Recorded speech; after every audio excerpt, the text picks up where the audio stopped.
It's tough to say because we're not dealing with a theory in any sense in which, say, a physicist would recognize the theory. We're dealing with a collection of anecdotes, a certain point of view, a series of hunches.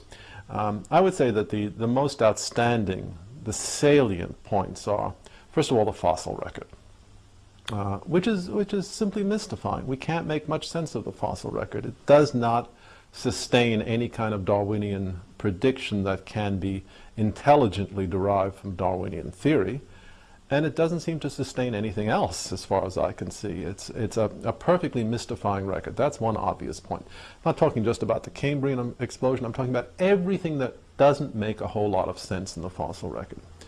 Second point, we have never been able in any way theoretically to examine the central Darwinian claim that natural selection and random variation can account for a great deal of complexity.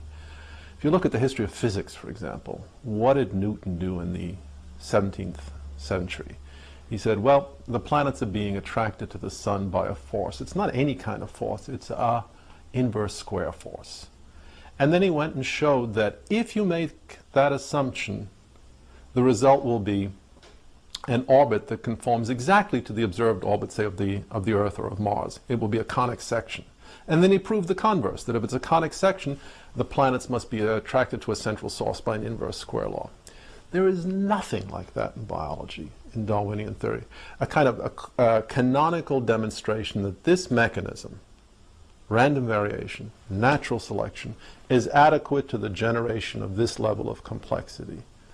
From the point of view of the serious sciences, without that kind of a demonstration, one is completely adrift. You have no idea whether the mechanism is adequate for its intended purposes. This is the second point. Third evidential piece of the puzzle. Look, you turn to the serious sciences, you turn to general relativity or quantum mechanics. I can program a computer with the equations of general relativity or with the equations of quantum mechanics, and I can say, all right, what are the consequences? I can actually see the consequences emerge in a simulation. We can't do any of this in biology, and that should prompt any reasonable person to ask, why not? If this is such a simple mechanism, which could easily be programmed on a computer, how come we can't set up a computer and create something of biological-like complexity? How come we cannot see the unfolding of an evolutionary process the way we can see the unfolding of an evolutionary process in physics?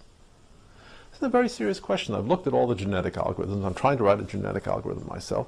And the sheer fact is, without a tremendous amount of very special manipulation and ad hoc constraints, the computer is not going to generate anything realistic if it uses Darwinian mechanisms, and it will generate something realistic only if it doesn't use Darwinian mechanisms. This is an important point.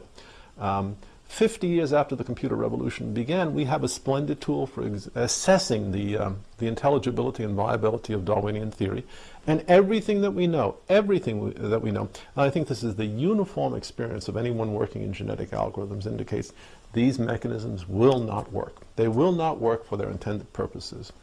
And finally, there's the utter absence of laboratory evidence. I mean, random variation, natural selection, we should be able to start manipulating organisms. When we look at dogs, no matter how far back we go, it's dogs. When we look at bacteria, no matter what we do, they stay bugs. They don't change in their fundamental nature. There seems to be some sort of an inherent species limitation, and we have no good explanation for this in terms of Darwinian theory. We should have far more flexibility, far more plasticity under laboratory conditions than we actually do if Darwinian theory or anything like that were correct. What we see in nature, what we see in the laboratory, is very highly bounded variation, cyclic variation, as for example finch beaks in the Galapagos Island. That's about all we see. Small variations. Why is that if Darwinian theory is correct? These are evidentiary points that I think need to be stressed, need to be examined openly, honestly. And they never are, of course. Never are.